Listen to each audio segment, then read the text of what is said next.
നിജഭർതൃഗിരാ ഭവന്നിഷേവാ നിരതായാം അധ ദേവദേവഹൂത്യാം കപിലസ്ത്വം അജായഥാ ജനാനാം പ്രഥയിഷ്യൻ പരമാത്മതത്വവിദ്യാം. ഇനി നമുക്ക് അന്വയം നോക്കാം. ഹേ ദേവ അഥ നിജഭർതൃഗിരാ ഭവൻ നിഷേവാ നിരതായാം ദേവഹൂത്യാം ജനാനാം പരമാത്മതത്വവിദ്യാം പ്രഥയിഷ്യൻ ത്വം കപിലഃ അജായഥാഃ.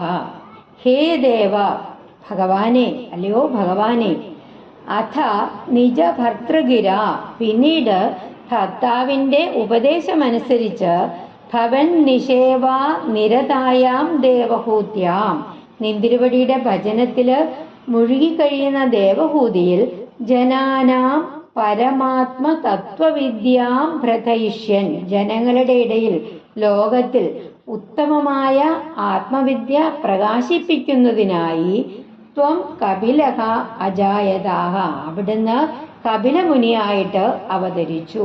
ദേവഹൂതി എന്ന് പറഞ്ഞാൽ ദേവനെ ആഹ്വാനം ചെയ്യുന്നവൾ, തനിക്ക് പുത്രനായി അവതരിക്കണമെന്ന് ഭഗവാനോട് പ്രാർത്ഥിക്കുന്നവൾ എന്ന് അന്വർത്ഥം. അതായത് ഹേ ദേവ, അല്ലയോ ഭഗവാനെ. പിന്നീട് ഭർത്താവിന്റെ ഉപദേശമനുസരിച്ച് നിന്തിരുവടിയുടെ ഭജനത്തിൽ മുഴുകിക്കഴിയുന്ന ദേവഹൂതിയിൽ ജനങ്ങളുടെ ഇടയിൽ ലോകത്തിൽ ഉത്തമമായ ആത്മവിദ്യ പ്രകാശിപ്പിക്കുന്നതിനായിട്ട് സാഖ്യയോഗം ഉപദേശിക്കുന്നതിനായിട്ട് അവിടുന്ന് കപിലമുനിയായി അവതരിച്ചു. ശ്രീ ഗുരുവായൂരപ്പാ ശരണം.